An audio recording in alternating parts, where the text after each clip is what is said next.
Okay? So, meron pa tayo, 2 times 5 is equals to 10. And, baniligtad, 5 times 2 ay 10 din. Okay, naintindihan ba? Okay, ang ikalawang property ng multiplication ay ang tinatawag na zero property. Ano ba itong zero property? If any of the factors is zero, the product is zero. So, ano man daw ang factors na kakalabasan ay ito ay minultiply sa 0, ang magiging sagot ay 0 pa rin. Halimbawa, 8 times 0 is 0. 5 times 0 is 0. 3 times 0 is 0. So, anuman ang multiply na 0, ang product niya ay laging 0. Okay? Liwanag pa. Next. Third property of multiplication is what we call the identity element property. So, ano ba to? Any number multiplied by 1 is equal to the number itself. So, ano man ang ating i-multiply sa 1, ang sagot pa rin ito, yung number niya na itself. So, example, 7 times 1. So, ano man i-multiply natin sa 1, ang sagot pa rin niya yung number itself. So, 7 times 1 is 7. 8 times 1 is 8. And 5 times 1 is 5. Maliwanag ba ha? Identity element property. Sumunod, associative property. The groupings of factor does not change the product. So, ibig sabihin, ano man ang pag-factor or i-group mo yung factor na to, hindi mababago ang sagot. Okay, example nito ay 4 times 3 times 5 is equals to 60. So, ginroup mo to, 4 times 3, that is 12, times 5 is also 60. Okay? The grouping of factors does not change the product. Okay. Another one.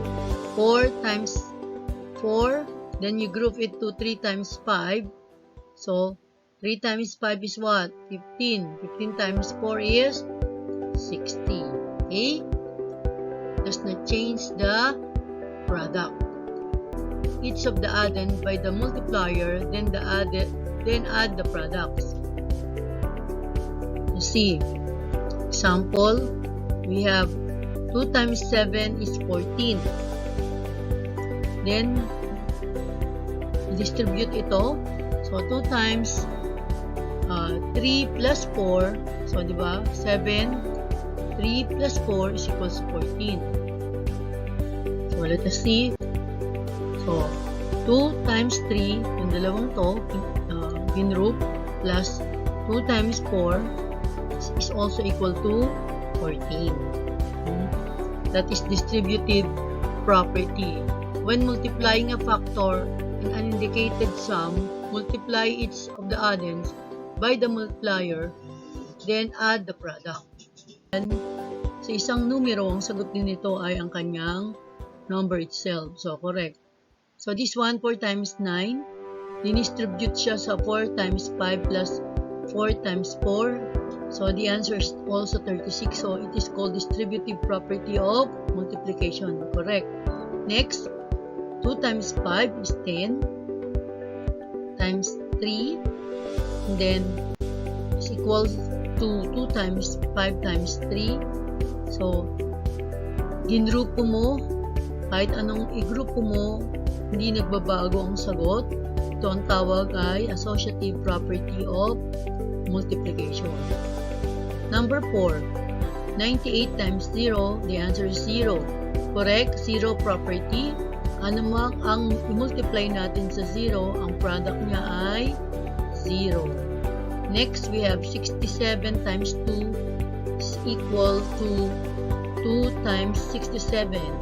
Yes, it is commutative property of multiplication. Bakit? Kahit binaligtad mo yung kanyang factor, the same pa rin ang sagot. Okay, very good. class, pakaisipin natin, no? Ang mga properties of multiplication. Ano-ano ba to? So, number 1 is commutative property. Changing the order of factors does not change the product. Tandaan yan, ha? Kahit balik-balik ka rin pa siya, hindi mababago ang sagot. Kahit balik ka rin mga factors na yan, pero ang sagot ay hindi nababago. Does not change the product. Next is associative property. Yung grouping of factors does not change the product. Okay? Kahit i-group mo pa siya, hindi mababago ang kasagutan.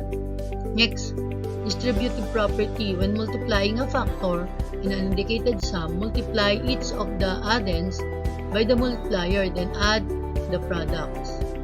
That is distributive property. Number 4. Any number multiplied by 1 is equal to the number itself. Okay? Number 5, the zero property. If any of the factors is 0, the product is 0. Okay, class? Nawa, may natutunan kayo sa araw na to. Magkita-kita tayong muli sa susunod na leksyon. Ito si Mama Do. Maraming salamat. Bye-bye.